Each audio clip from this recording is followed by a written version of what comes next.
Hello friends, welcome to career path classes. आप सबका बहुत बहुत स्वागत है। तो फ्रेंड, आज की इस वीडियो में हम लोग नागपुरी व्याकरण से महत्वपूर्ण प्रश्न उत्तरों को करने वाले हैं, जो आपके एग्जाम में काफ़ी ही महत्वपूर्ण होंगे। तो फ्रेंड, वीडियो पूरा देखिएगा। और फ्रेंड, वीडियो की इस क्लास की PDF फाइल आपको टेलीग्राम चैनल पर मिल जाएगी, जिसके लिए मैंने डिस्क्रिप्शन पर लिंक दे रखा है। तो आप लोग वहाँ पर जाकर टेलीग्राम चैनल को ज्वाइन कर सकते हैं। और फ्रेंड, अगर वीडियो अच्छी लगे तो प्लीज़ वीडियो को लाइक कर चैनल को सब्सक्राइब कर लीजिएगा और वीडियो को अपने दोस्तों के साथ और कम से कम एक स्टडी ग्रुप में शेयर जरूर कीजिएगा। तो चलिए स्टार्ट करते हैं आज की क्लास। तो चलिए देखते हैं आज का पहला क्वेश्चन क्या है। पहला क्वेश्चन है, संज्ञा कर अवजी में, ठीक है, अवजी मतलब बदला में व्यवहार होवे वाला व्याकरणिक पद के का कहल जाएला। ठीक है, यहाँ पे क्वेश्चन पूछ रहा है कि संज्ञा कर बदले में जिस व्याकरणिक पद का व्यवहार किया जाता है उसे क्या कहा जाता है। ठीक है, ऑप्शन है शब्द, सार्वनामिक पद या सर्वनाम या फिर क्रिया या अव्यय। यहाँ पे ऑप्शन हमारा क्या सही होगा, बी सही होगा, सर्वनामिक पद या सर्वनाम। ठीक है, संज्ञा के अवजी में या बदले में जिस व्याकरणिक पद का व्यवहार किया जाता है उसे क्या कहा जाता है, तो सर्वनाम कहा जाता है। ठीक है, तो चलिए हम लोग यहाँ पर पहले डिटेल में समझ लेते हैं कि सर्वनाम किसे कहते हैं, इनके कितने भेद होते हैं। ठीक है, तो सर्वनाम संज्ञा कर ठावे चाहे बदला में जोन शब्द कर प्रयोग करल जाएला ओके सर्वनाम कहल जाएला। सर्वनाम किसे कहते हैं, तो संज्ञा कर ठावे यानी उस स्थान पे या बदला में जिस शब्द का प्रयोग किया जाता है उसे क्या कहा जाता है, सर्वनाम कहा जाता है। जैसे यहाँ पर आप लोग एग्जाम्पल में अच्छे से समझिएगा। जैसे राम स्कूल गेलक, राम कहाँ गेलक, तो स्कूल गेलक, वो एखन नी आवे। तो यहाँ पर आप ध्यान से देखिएगा कि राम के बदले में इस वाक्य में क्या प्रयोग हुआ है, तो ऊ शब्द का प्रयोग किया गया है, जो कि क्या है यहाँ पर सर्वनाम हो जाएगा। तो ऊ यहाँ पे जो शब्द प्रयोग किया गया है किसके बदले में आया है, तो राम के बदले में आया है, जो कि राम यहाँ पे क्या है, एक संज्ञा है। ठीक है, तो ऊ यहाँ पे क्या हो जाएगा, सर्वनाम हो जाएगा। तो सर्वनाम का परिभाषा ही क्या है कि संज्ञा कर ठावे चाहे बदला में जोन शब्द कर प्रयोग करल जाएला ओके सर्वनाम कहल जाएला। ठीक है, तो राम यहाँ पर संज्ञा था, तो ऊ यहाँ पे क्या हो जाएगा, सर्वनाम हो जाएगा। क्यों, क्योंकि यहाँ पर राम के बदला में ऊ शब्द का प्रयोग किया जा रहा है। क्लियर है। चलिए अब आगे हम लोग देखते हैं कि सर्वनाम कर कितने भेद होते हैं। तो सर्वनाम कर 7 को भेद होएला। कौन कौन, तो पहला पुरुषवाचक सर्वनाम, दूसरा निजवाचक सर्वनाम, तीसरा अनिश्चयवाचक सर्वनाम, चौथा निश्चयवाचक सर्वनाम, पांचवा देखें तो संबंधवाचक सर्वनाम, और छठा है प्रश्नवाचक सर्वनाम, और सातवां है आदरवाचक सर्वनाम। ठीक है, और आपको यहाँ पर ध्यान देना है कि घरी घरी संज्ञा के दोहरायक से बाचे के लिए सर्वनाम कर प्रयोग करल जाएला। ठीक है, सर्वनाम का प्रयोग क्यों किया जाता है, तो घरी घरी यानी बार बार संज्ञा को दोहराने से बचने के लिए किसका प्रयोग किया जाता है, तो सर्वनाम का प्रयोग किया जाता है। क्लियर है। तो चलिए यहाँ पर हम लोग समझ लिए कि सर्वनाम किसे कहते हैं, सर्वनाम के कितने भेद हैं और सर्वनाम का प्रयोग क्यों किया जाता है। ठीक है, अब चलिए क्वेश्चन पे वापस आते हैं। क्वेश्चन पे पूछा था कि संज्ञा कर अवजी में या बदले में व्यवहार हुए वाला व्याकरणिक पद के का कहल जाएला। तो क्या क्या कहते हैं, सर्वनामिक पद या सर्वनाम कहते हैं। क्लियर है। चलिए नेक्स्ट क्वेश्चन देखते हैं। नेक्स्ट क्वेश्चन नंबर 2 है, मोर कौन सर्वनाम कर सर्वनामिक पद है के। ठीक है, यहाँ पे क्वेश्चन पूछ रहा है कि मोर, ठीक है, मोर कौन सर्वनाम का सर्वनामिक पद है। यहाँ पे आपको बताना है कि जो मोर शब्द है तो किस सर्वनाम का सर्वनामिक पद है वो बताना है। ठीक है, ऑप्शन से पुरुषवाचक, मध्यम पुरुषवाचक या अन्य पुरुषवाचक या फिर उत्तम पुरुषवाचक। तो यहाँ पे ऑप्शन हमारा क्या सही होगा, उत्तम पुरुषवाचक सर्वनाम का। ठीक है, लेकिन यहाँ पर चलिए हम लोग डिटेल में समझ लेते हैं। और यहाँ पर भी उत्तम पुरुषवाचक सर्वनाम तो किसका भेद है, तो पुरुषवाचक सर्वनाम का भेद है। ठीक है, तो चलिए सबसे पहले हम लोग समझ लेते हैं कि पुरुषवाचक सर्वनाम किसे कहते हैं, इनके कितने भेद होते हैं वो समझ लेते हैं। ठीक है, तो यहाँ पर आप ध्यान से देखिएगा कि पुरुषवाचक सर्वनाम कर 3 ठो भेद हुए। पुरुषवाचक सर्वनाम के कितने भेद होते हैं, 3 भेद होते हैं। पहला होता है उत्तम पुरुषवाचक सर्वनाम। तो उत्तम पुरुषवाचक सर्वनाम किसे कहते हैं, तो बोलवैया के कहल जाएला। ठीक है, बोलने वाले को क्या कहा जाता है, उत्तम पुरुषवाचक सर्वनाम कहते हैं। जैसे हाम और मोय, यहाँ पे क्या हुए, तो बोलने वाले, ये एक वचन रूप हुआ। इसी का अगर हम बहुवचन रूप बात करें तो हमरे या हमरे मन। ठीक है, हाम का बहुवचन हमरे हो जाएगा और फिर मोय का बहुवचन क्या हो जाएगा, हमरे मन हो जाएगा। ठीक है, आगे हम बात करते हैं इसका दूसरा भेद की।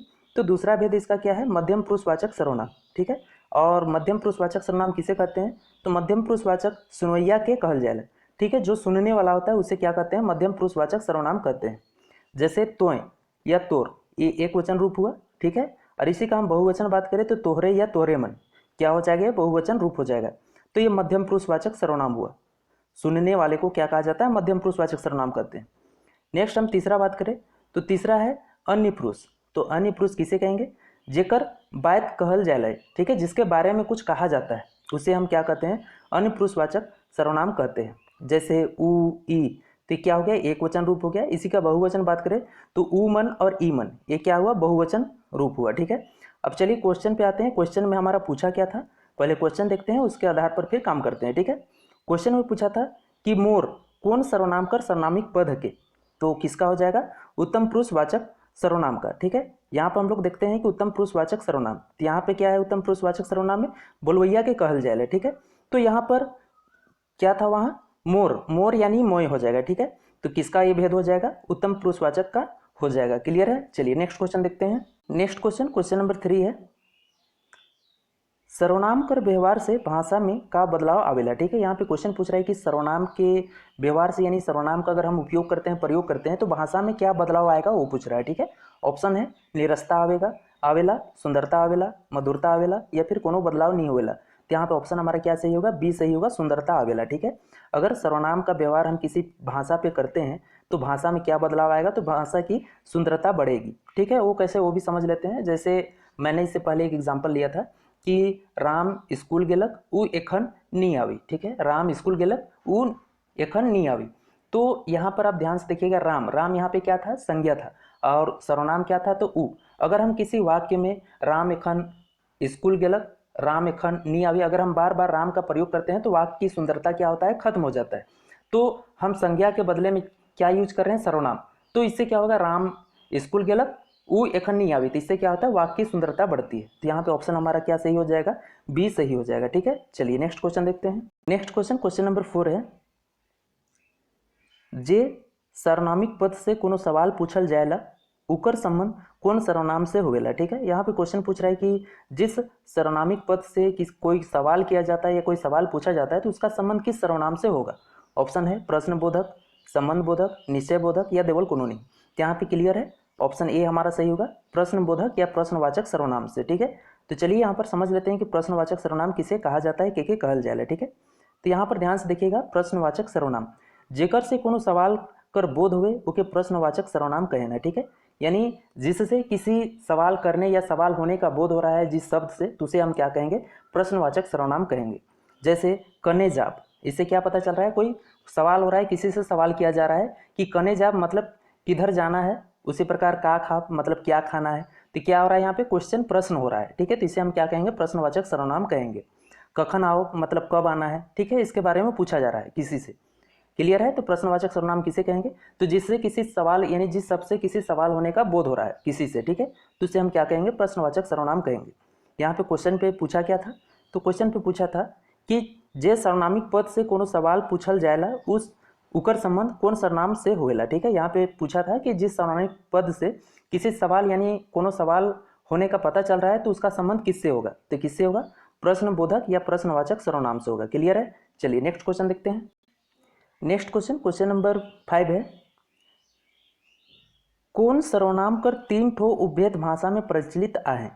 ठीक है, यहाँ पे क्वेश्चन पूछ रहा है कि किस सर्वनाम का 3 उपभेद, ठीक है, भाषा में प्रचलित है। ऑप्शन से संबंध बोधक का, आदर सूचक का, निश्चय बोधक का, या देवल कोनो नहीं। तो यहाँ पे ऑप्शन हमारा क्या सही हो जाएगा, ऑप्शन डी सही हो जाएगा, देवल कोनो नहीं। क्यों, क्योंकि अभी जस्ट मैंने बताया था पुरुषवाचक सर्वनाम के 3 उपभेद होते हैं। कौन कौन, तो पहला उत्तम पुरुष, दूसरा मध्यम पुरुष और तीसरा अन्य पुरुष।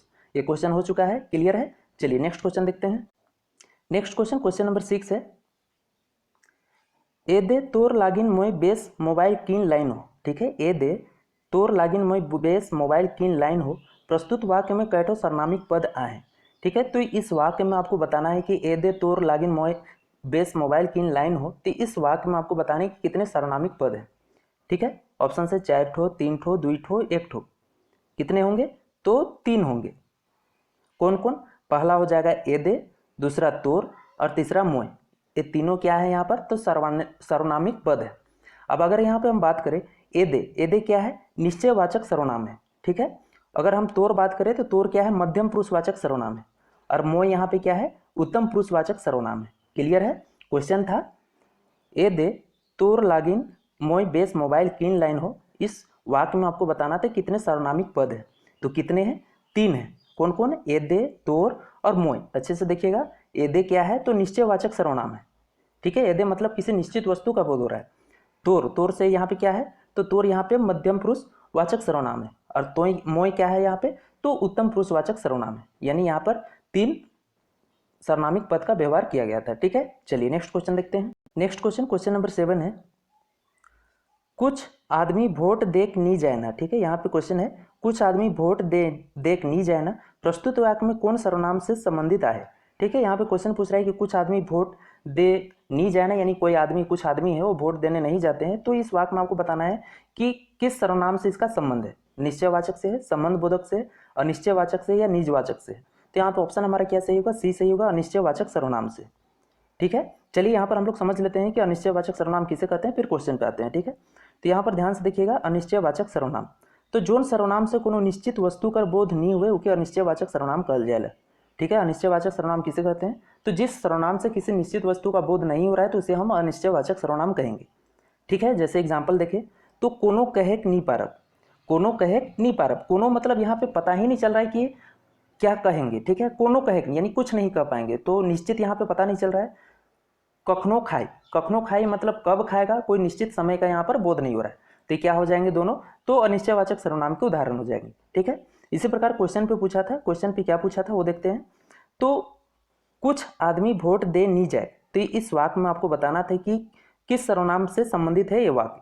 तो कुछ आदमी, यहाँ पे ध्यान से देखिएगा, कुछ आदमी, तो कुछ आदमी तो यहाँ पे निश्चित नहीं है कि कितने आदमी, 10 ठो, 5 ठो, 2 ठो, 1 ठो, ये पता हमें यहाँ पे नहीं चल रहा है, तो क्या हो जाएगा, इस प्रकार ये अनिश्चयवाचक सर्वनाम का उदाहरण हो जाएगा। क्लियर है, कुछ आदमी वोट देख नहीं जाए ना। ठीक है, तो यहाँ पे ये वाक्य हो जाएगा किसका, यह वाक्य किससे संबंधित है, तो अनिश्चयवाचक सर्वनाम से संबंधित है। क्लियर हो गया, क्योंकि यहाँ पे कुछ आदमी से हमें पता नहीं चल रहा है कि कितने आदमी, 1 ठो है या 2 ठो है या 3 ठो है। ठीक है, तो ये किससे संबंधित है, अनिश्चयवाचक सर्वनाम से संबंधित है। ठीक है, चलिए नेक्स्ट क्वेश्चन देखते हैं। नेक्स्ट क्वेश्चन नंबर 8 है, कोनो उद्देश्य के बोले चाहे लिखे के लिए व्यवस्थित पद समूह के का कहायला। ठीक है, यहाँ पे क्वेश्चन पूछ रहा है किसी उद्देश्य के बोले यानी किसी भी विषय को बोलने या लिखने के लिए जो व्यवस्थित पद समूह होता है उसे हम क्या कहते हैं, शब्द कहते हैं, पद कहते हैं, वाक्य कहते हैं या संधि कहते हैं। तो यहाँ पे ऑप्शन हमारा सी सही होगा, वाक्य कहते हैं। ठीक है, याद रखना है, किसी भी विषय के बारे में अगर बोलना है, ठीक है, या लिखना है, तो उसके व्यवस्थित पद को हम क्या कहेंगे, वाक्य कहेंगे। ठीक है, चलिए नेक्स्ट क्वेश्चन देखते हैं। नेक्स्ट क्वेश्चन नंबर 9 है, केकर लागिन ई किताब के किन आनले, प्रस्तुत वाक्य में कौन सर्वनाम गौण आए। ठीक है, यहाँ पे क्वेश्चन पूछ रहा है कि केकर लागिन यानी किसके लिए ई किताब को खरीद लाए, यानी केकर लागिन ई किताब के किन आनले। इस वाक्य में आपको बताना है कि कौन सा सर्वनाम क्या है, गौण है। ऑप्शन से सवाल बोधक, निश्चयवाचक, संबंधवाचक या देवल कानूनी। यहाँ पर तो ऑप्शन हमारा बी सही हो जाएगा, निश्चयवाचक। ठीक है, यहाँ पर थोड़ा सा अच्छे से समझिएगा, अगर यहाँ पे गौण की बात नहीं करता, ठीक है, गौण को हम यहाँ पे काट देते हैं। ठीक है, तो यहाँ पर अच्छे से देखिएगा, केकर लागिन किताब के किन आन ले, तो इस वाक्य में आपको बताना था कि कौन सा सर्वनाम का उदाहरण है। तो केकर लागिन मतलब यहाँ पे किसी निश्चित चीज का पता नहीं चल रहा है, तो यहाँ पर तो क्लियर हो जाता है अनिश्चयवाचक सर्वनाम, जो कि ऑप्शन पे नहीं है। लेकिन यहाँ पे बात कर दिया है किसका, गौण का, किसका, गौण का। कौन गौण है, कौन छुपा हुआ है, तो निश्चयवाचक यहाँ पे छुपा हुआ है, क्योंकि पता यहाँ पर नहीं चल रहा है। केकर लागिन किताब के किन आन ले, प्रस्तुत वाक्य में गौण सर्वनाम, तो गौण की बात कर रहा है यानी छुपा हुआ, तो क्या छुपा हुआ है, निश्चय, यहाँ पे निश्चयवाचक सर्वनाम छुपा हुआ है। ठीक है, केकर लागिन अगर यहाँ पे क्लियर रह जाता तो निश्चयवाचक हो जाता। तीसरी चीज को पूछना चाह रहा है, अगर यहाँ पे राम लिख देता कि राम लागिन किताब के किन आन ले, तो यहाँ पे तो क्लियरली पता चल जा रहा था, तो निश्चयवाचक हो जाता है। तो वही गौण है यानी छुपा हुआ है, तो क्या छुपा है, निश्चयवाचक सर्वनाम छुपा हुआ है। ठीक है, चलिए नेक्स्ट क्वेश्चन देखते हैं। नेक्स्ट क्वेश्चन नंबर 10 है, देवल मुहावरा कर माने बताओ। ठीक है, दिए हुए मुहावरा का आपको मतलब बताना है, और मुहावरा क्या है, गुड़ चिवरा देवेक, का देवेक, गुड़ चिवरा देवेक, तो इसका मतलब क्या होगा, ऑप्शन से मामूली इज्जत देवेक, या फिर खान पान में बेस चीज नी देख, या कोनो बात के ध्यान नी देख, या हतोत्साहित करे। तो यहाँ पे ऑप्शन हमारा क्या सही होगा, ए सही होगा, मामूली इज्जत देवेक। ठीक है, मुहावरा क्या है, गुड़ चिवरा देवेक, इसका मतलब क्या हो जाएगा, मामूली इज्जत देवेक। क्लियर है, तो फ्रेंड आज के लिए बस इतना ही करते हैं। तो फ्रेंड वीडियो कैसी रही मुझे कमेंट करके जरूर बताइएगा, अगर अच्छी लगी हो तो प्लीज़ वीडियो को लाइक कर दीजिएगा, अगर चैनल पर नए हैं तो चैनल को सब्सक्राइब कर लीजिएगा, और वीडियो को अपने दोस्तों के साथ और कम से कम एक स्टडी ग्रुप में शेयर जरूर कीजिएगा। तो मिलते हैं नेक्स्ट वीडियो में, तब तक के लिए जय हिंद, जय भारत, थैंक यू।